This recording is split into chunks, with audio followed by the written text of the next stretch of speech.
जरा आवाज जोरात दे जरा। अजून एकदा जय भीम जय भीम। तर खरंच आजची तारीख 14-9 सप्टेंबर 2025 हा दिवस आपल्या सर्वांच्या आयुष्यातला खूप आनंददायी दिवस आहे की ज्या दिवशी आपण जुन्नर या ठिकाणी असं म्हणतात की बौद्ध धर्मामध्ये आपल्याला त्रिपिटकामध्ये हे लिहून ठेवलेलं आहे की 84,000 चैत्य स्तूप आणि लेण्या विहार हा ठेवा या भारत देशामध्ये आहे आणि त्यातला जास्तीत जास्त जे प्रमाण आहे ते जुन्नर या ठिकाणी आहे। आणि नक्कीच आज बस मधून येत असताना जे आपण मोठमोठाले डोंगर पर्वत बघत आलोय, मला असं वाटतं की त्या डोंगर आणि पर्वताला जर आपण थोडस खोदून पाहायचं काम केलं तर त्या ठिकाणी निश्चित बुद्ध लेणीच असेल असं माझं म्हणणं आहे।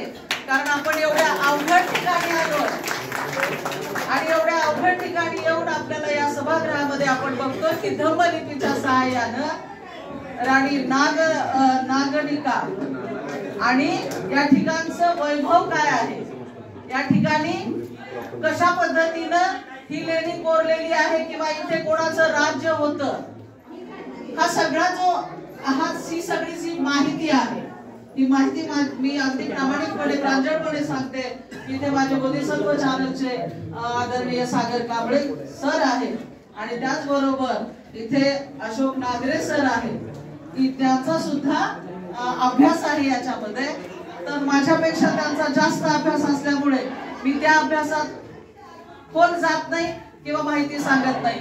फक्त एकच आजच्या दिवशी सांगू इच्छिते की जर आपल्या बौद्धांना हे लक्षात आलं की आपला खरा वारसा म्हणजे आपल्या राजा सम्राट देवानप्रिय राजा सम्राट अशोकांनी जे वैभव तुम्हासाठी हे करून ठेवलेलं आहे त्या ठिकाणी आपण वारंवार आलं पाहिजे आणि हा वारसा जो आहे हा आपला बौद्धांचा आहे हे दाखवून दिलं पाहिजे।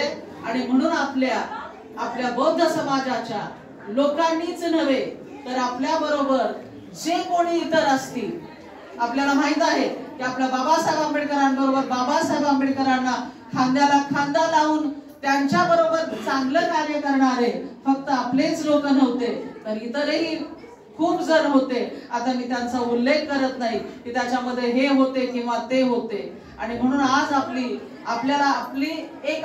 आपल्याला जाणीव असली पाहिजे की आपण फक्त आपलाच अधिकार या वास्तूवर आहे हे न दाखवता इथे प्रत्येकाचा अधिकार आहे। प्रत्येकाने अभ्यास करून हे ठिकाण काय आहे आणि त्याची खऱ्या अर्थानं माहिती काय आहे ही जर करून घेतली तर निश्चित आपल्याला आपला वारसा काय आहे हे समजेल। आणि म्हणून आज या ठिकाणी आलेल्या माझ्या प्रत्येक बौद्ध बांधवाचं आणि माझ्या प्रत्येक बौद्ध भगिनीचं या ठिकाणी मी बाय हार्टली वेलकम स्वागत करते।